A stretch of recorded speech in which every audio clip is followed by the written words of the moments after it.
오늘 말씀 18절에 생각하건대 현재의 고난은 장차 우리에게 나타날 영광과 비교할 수 없도다 하고 말하고 있습니다. 이번에 그 고난과 영광이 대조를 이룹니다. 현재와 미래를 비교합니다. 현재는 우리가 사는 이 세상을 말하죠. 그리고 미래는 장차 임할 하나님 나라를 말합니다. 이 세상의 삶과 성도들이 장차 들어갈 하나님의 나라, 즉 천국의 삶을 비교하는 겁니다. 이 세상의 삶은 고난입니다. 이런 정의가 나오는 것은 이 땅의 삶이 쉽지 않기 때문입니다. 이 사실은 모든 사람들이 인정합니다. 이 땅의 삶에서 가장 먼저 노동의 수고가 있습니다. 이 노동의 강도가 사람을 피곤하게 만듭니다. 이 땅의 모든 사람은 먹고 살기 위해서 노동해야 합니다. 그런데 노동이 어렵습니다. 먹고 살기 위해서 참고 인내하고 눈물을 흘리며 수고해야 합니다. 이 사람들이 대기업에 다니는 사람들을 부러워합니다. 하지만 대기업에 다니는 사람들도 다 나름대로 고충이 있습니다. 예전에 삼성에 다니던 분이 대장암 수술을 했습니다. 그런데 일할 사람이 없다고 이 수술이 끝난 후에 쉬지도 못하고 출근하는 것을 보았습니다. 그것을 보면서 쉽게 돈 버는 사람이 없구나 하는 생각이 들었습니다. 이렇게 다 노동의 수고가 있습니다. 이 땅의 삶이 쉽지 않다는 것은 또한 병이 있기 때문입니다. 이 사람들은 건강하게 오래 살기를 원합니다. 그러나 내 생각과는 다르게 병이 갑자기 찾아오기도 합니다. 몸 안에 질병이 있는 줄도 모르고 건강에 자신만만하던 사람들이 갑자기 쓰러지는 것을 봅니다. 사업이 번창해서 먹고 살만하다고 생각했는데 병으로 쓰러집니다. 인생이 허망합니다.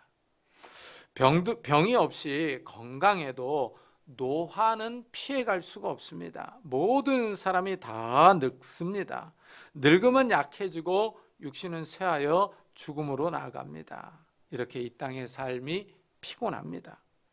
이런 이유들 외에도 이 땅에는 죄 때문에 이 왜곡된 질서가 있습니다. 혼자 운전을 잘한다고 안심할 것이 아닙니다. 뒤에서 와서 박는 경우가 있습니다. 이와 같이 이 땅에는 이 왜곡된 사회 질서, 이 악이 있기 때문에 이 악들이 우리의 삶을 덮치는 경우를 봅니다. 그리고 또한 갑작스런 재앙들, 이 자연재해 같은 재앙들이 있어서 우리의 삶이 어렵고 무겁습니다. 이래서 사도 바울은 이 땅의 삶을 고난이라고 정의하고 있습니다. 그런데 이 고난과 반대로 장차 나타날 하나님 나라의 삶은 영광으로 표현이 됩니다. 성도들은 장차 하나님 나라 천국에 들어갈 것입니다. 하나님의 상속자이기 때문입니다. 예수를 믿으면 하나님의 자녀로 입양이 됩니다. 하나님의 자녀는 하나님의 재산을 상속받습니다. 이래서 하나님 나라의 영광에 들어갈 자격이 있습니다. 이 요한계시록을 읽어보면은 하나님 나라의 삶은 이 땅과 완전히 다릅니다. 일단 질병이 없고 이 슬픔이나 눈물이 없습니다. 무엇보다도 사망이 없습니다.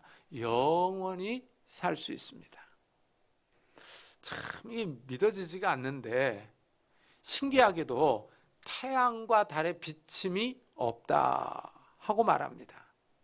이 하나님과 예수님의 영광의 빛이 환하게 비춰줍니다. 우리는 이 땅에서 이 태양빛이 없으면 이 생명체들이 생존할 수가 없습니다. 살아갈 수가 없어요. 그런데 이 하나님의 나라에서는 이 태양빛이 없다라고 말을 합니다. 그리고 또 바다도 없다 그러죠. 바다 대신 생명수의 강이 넘칩니다. 하나님과 예수님의 보좌에서 나오는 생명수가 흘러넘치는데 그 생명수 강 옆에 생명나무가 있다라고 말을 하고 있습니다. 이 하나님 나라의 환경을 이렇게 살펴보면은 우리가 살고 있는 이 땅의 삶과는 완전히 다릅니다. 그래서 새 하늘과 새 땅이라고 말합니다. 이 땅은 환경 오염과 파괴로 인하여 기후 변화가 심해지고 재앙이 일어나고 있습니다. 그러나 성도들이 장차 살 나라, 그 나라는 새로운 나라죠. 새 것이라고 말하고 있습니다. 태양이나 달이 필요 없는 세상입니다. 낡아서 버릴 헌 것, 옛 것이 아니라 새 하늘과 새 땅입니다. 성도들이 이 땅을 사는 동안에 고난을 겪습니다. 삶에 고난이 있습니다. 죄로 물든 세상에서 사는 동안에 고난을 피해갈 수는 없습니다. 그래도 이 민주주의 나라에서 사는 사람들은 행복합니다. 공산주의 국가나 이슬람 국가에 사는 성도들은 신앙 때문에 핍박도 받습니다. 예수를 믿는다는 이유 하나로 큰 손해를 보기도 하고 위협 가운데 살아갑니다. 성경은 이 성도들에게 이 땅에 고난이 있다 하고 말을 합니다. 이 예수를 믿는다고 해서 고난이 없는 것이 아닙니다. 이 점에 우리가 주의를 기울여야 합니다. 고난은 당연한 것입니다. 고난 때문에 낙심하거나 좌절할 필요가 없습니다. 이 고난에 맞서서 싸워 이겨야 합니다. 고난을 피해가거나 없애달라고 기도하는 것이 아니라 극복할 힘을 달라고 기도해야 합니다.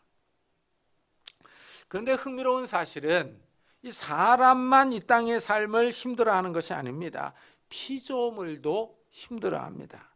이 점이 상당히 흥미롭습니다.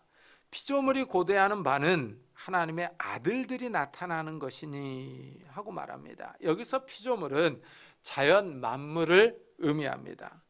이 자연도 하나님의 아들들이 나타나기를 강하게 기다리고 있습니다. 고대하고 있습니다. 여기서 하나님의 아들들이 나타나는 것은 예수님의 재림의 때를 의미합니다. 왜 자연이 이렇게 하나님의 아들들이 나타나기를 고대하느냐 하는 겁니다. 피조물이 허무한 데 굴복하는 것은 자기 뜻이 아니요 오직 굴복하게 하시는 이로 말미암음이라 하고 설명을 합니다. 이 자연 만물이 허무, 헛됨, 공허에 복종하고 있습니다. 이 점이 흥미롭습니다. 아담과 하와가 타락했을 때 자연도 함께 저주를 받았습니다.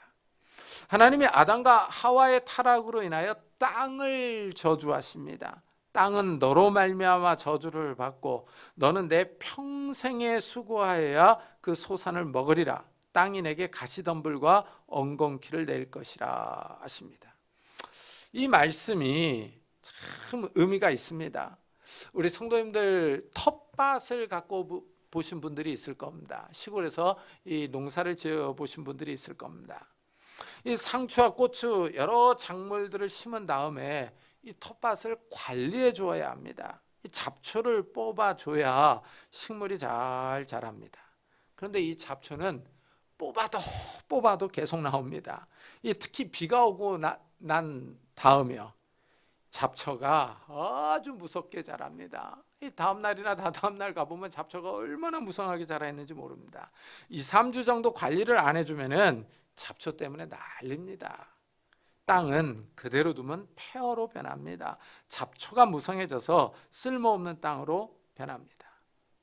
참 하나님께서 이 땅을 저주하신 거예요. 그래서 이 사람들이 정말 이마에 땀을 흘리도록 이 땅을 경작해야지 먹을 것을 얻는 겁니다.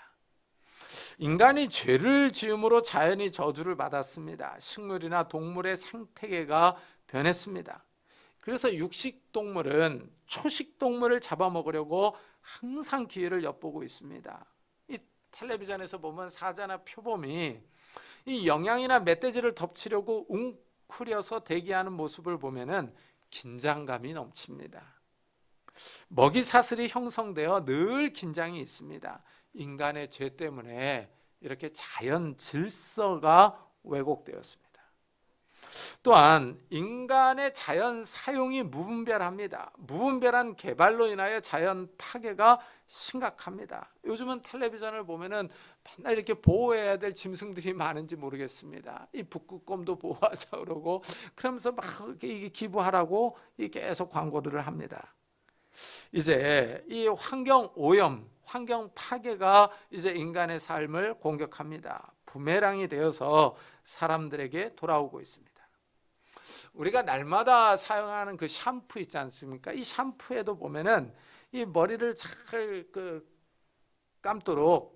감기도록 이 아주 미세 플라스틱을 넣어놨습니다. 그런데 이 샴푸로 머리를 감은 물이 바다로 흘러들어서 물고기가 이 미세 플라스틱을 먹습니다.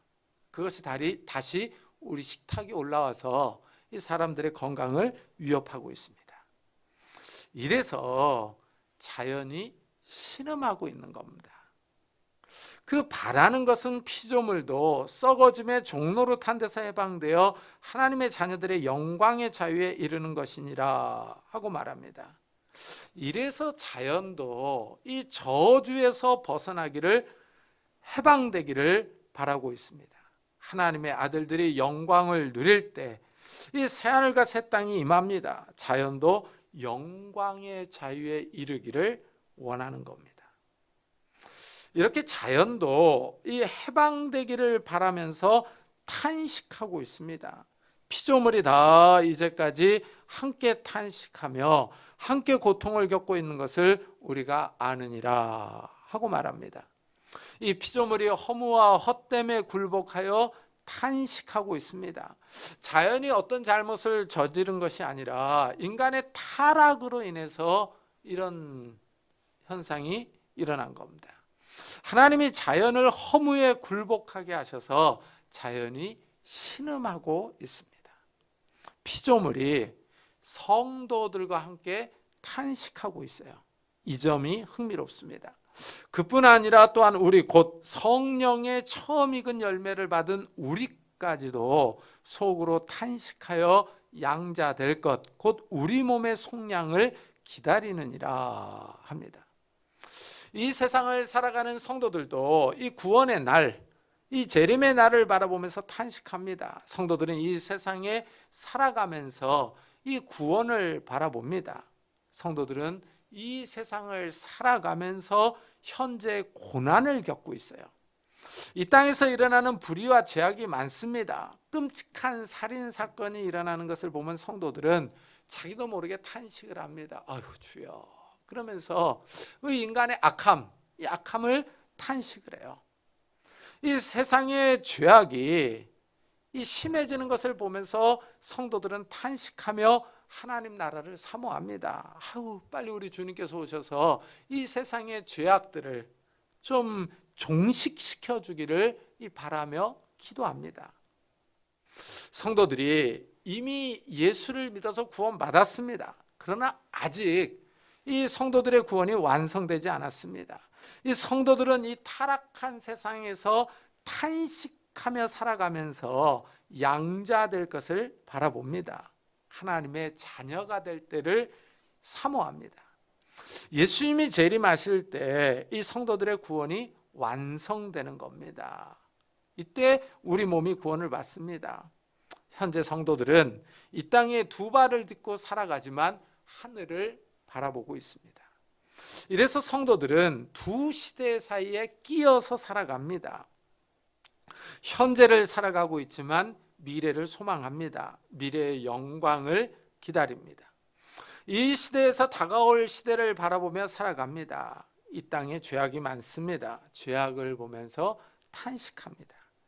이래서 성도들의 삶은 항상 긴장이 있습니다. 죄악과 싸워야 하기 때문에 그렇습니다. 죄악과 싸워서 이겨야 하는데 때때로 지기도 합니다. 이래서 탄식하며 울면서 하나님 앞에 나와 기도하는 겁니다.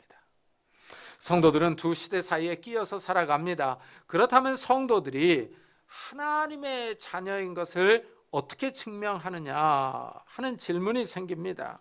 사도 바울은 성도들을 가리켜 이 성령의 처음 익은 열매를 받았다고 말합니다. 이 말은 예수를 믿어 성령을 받았다는 뜻입니다. 죄를 회개하고 예수를 믿으면 성령이 오십니다.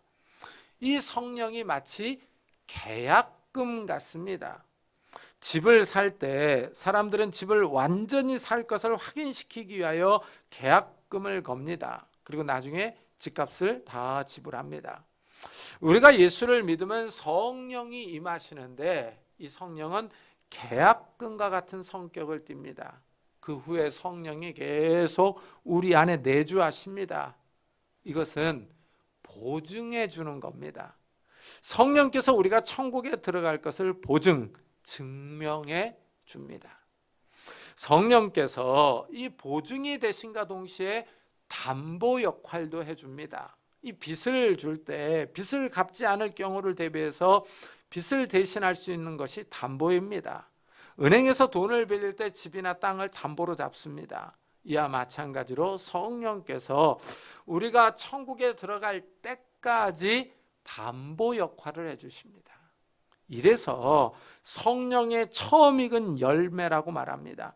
처음 익었다는 것은 나중에 익을 것도 있다는 의미입니다. 성령께서 처음부터 끝까지 책임을 져 주신다는 의미입니다.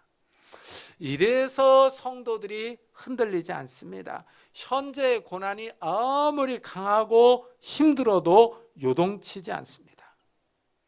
우리가 살고 있는 이 시대가 정말 시끄럽습니다. 인플레이션이 계속돼서 고물가, 고환율, 고금리로 지금 아주 힘들어합니다. 여기저기서 전쟁의 소문이 들려옵니다. 미국의 바이든 대통령의 입에서 아마겟돈 전쟁이라는 표현까지 나왔습니다. 이 러시아의 푸틴은 이 핵사용을 갖다가 말하고 있습니다. 세상이 심하게 요동치고 있습니다. 그렇지만 성령을 받은 성도들은 흔들리지 않습니다. 불안해하지 않습니다. 성령께서 우리의 보증이자 담보의 역할을 해주시기 때문입니다. 이래서 성도들은 미래를 바라봅니다. 장차올 하나님 나라를 기다립니다. 우리의 구원이 완성될 때를 갈망하는 것입니다. 이래서 바울이 우리가 소망으로 구원을 얻었음에 보이는 소망이 소망이 아니니 보는 것을 누가 바라리요 하고 말합니다. 성도들은 미래의 구원과 영광을 바라봅니다. 이 바라는 것, 이 소망이 우리를 이끌어가고 있습니다. 배가 정박해 있을 때 닷을 내립니다. 닷을 내려놓아야 배가 또 내려가지 않습니다.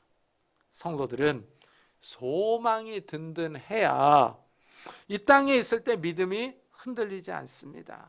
이 소망이 약하면 믿음이 흔들리며 사랑이 식습니다. 환난과 어떤 이단 사설에 왔다 갔다 하는 겁니다. 이 소망은 보이는 것이 아닙니다. 보이지 않는 천국을 소망합니다. 하나님의 나라, 영광의 나라를 기다리고 있습니다. 사람들이 미국을 천조국이라고 부릅니다. 이 국방 예산이 1,000조 원이라는 뜻으로 엄청난 경제력을 가지고 국방비를 지출하는 미국을 가리킵니다. 그런데 이 천조국에서 이 천자가 마치 하늘천으로 들리기도 합니다. 이 땅의 최강대국인 미국의 지위가 마치 하늘나라인 것처럼 착각하여 들리게 하는 단어입니다. 미국이 어마어마합니다. 그래서 사람들이 미국을 동경하며 미국으로 이민 가려고 합니다. 특히 중남미 국가들이요. 이 중남미 국가들은 이 사회가 불안하니까 이 난민들이 많이 발생합니다. 그래서 미국으로 이 가는 모습을 볼 수가 있어요. 이 난민들이 하도 넘어오니까 트럼프 대통령이 국경에 장벽을 세우기도 했습니다. 중남미 국가의 난민들의 꿈은 미국에 들어가는 겁니다. 미국에 들어가는 것이 살 길이라고 생각합니다. 이런 소망은 보이는 소망입니다. 미국에 들어간다고 해서 평탄한 삶이 기다리고 있지는 않습니다. 불법 이민자의 신분으로 중노동을 하면서 살아갑니다. 미국에서도 어려운 삶이 기다리고 있습니다. 하지만 이 성도들이 가지고 있는 소망이요. 이 성도들의 소망은 미국에 들어가는 것과 다릅니다. 말 그대로 천국에 들어가는 겁니다. 하늘나라의 삶은 이 땅의 삶과 완전히 다릅니다. 하늘에는 인간을 괴롭히는 죽음이 없습니다. 또한 질병이 없습니다. 중노동과 불의와 질병으로 인한 눈물과 슬픔이 없습니다. 불법 이민자라고 하는 신분도 없습니다. 이 땅의 삶과는 완전히 다른 삶이 기다리고 있습니다. 영광의 나라가 성도들을 기다리고 있습니다. 보이는 소망이 아니라 보이지 않는 소망입니다. 성도들은 썩지 않고 쇠하지 않고 사라지지 않는 소망이 있습니다. 이래서 바울은 우리에게 만일 우리가 보지 못하는 것을 바라면 참음으로 기다릴지니라 하고 권면합니다. 이 땅에 많은 고난이 있어서 성도들이 고난을 겪고 있지만 인내하라 라고 말합니다. 사도 바울은 이 땅에서 이런 소망을 가진 성도들에게 더 자세하게 말해줍니다. 우리가 잠시 받는 환난에 경한 것이 지극히 크고 영원한 영광에 중한 것을 우리에게 이루려 함이니 라고 말합니다. 이 땅에서 당하는 고난은 미래의 영광과 비교해 보면 가볍습니다. 이 땅의 고난은 가볍고 잠깐입니다. 성도들이 장차 누릴 영광은 무겁고 영원합니다. 비교가 되지를 않습니다. 우리가 이 땅에서 고난을 당할 수 있습니다. 그런데 이 고난은 잠시 받는 겁니다. 사실 죽으면은 이 고난도 끝납니다. 고난은 영원하지 않습니다. 그러나 성도들이 받을 영광은 영원합니다. 이래서 우리가 주목하는 것은 보이는 것이 아니요 보이지 않는 것이니 보이는 것은 잠깐이요 보이지 않는 것은 영원함이라 하고 말합니다. 이 땅의 삶이 짧습니다. 모세가 말한 것이 맞습니다. 사람의 수가 70이요 강건함은 80입니다. 이것도 날아간다 라고 말합니다. 벌써 가을이 되었습니다. 우리의 삶이 날아가고 있습니다. 이 짧은 세월 동안 당하는 고난은 잠깐입니다. 그러나 우리에게는 영원한 영광이 기다리고 있습니다. 이 소망 가운데 승리하는 성도님들이 되시기를 예수 그리스도의 이름으로 축복합니다.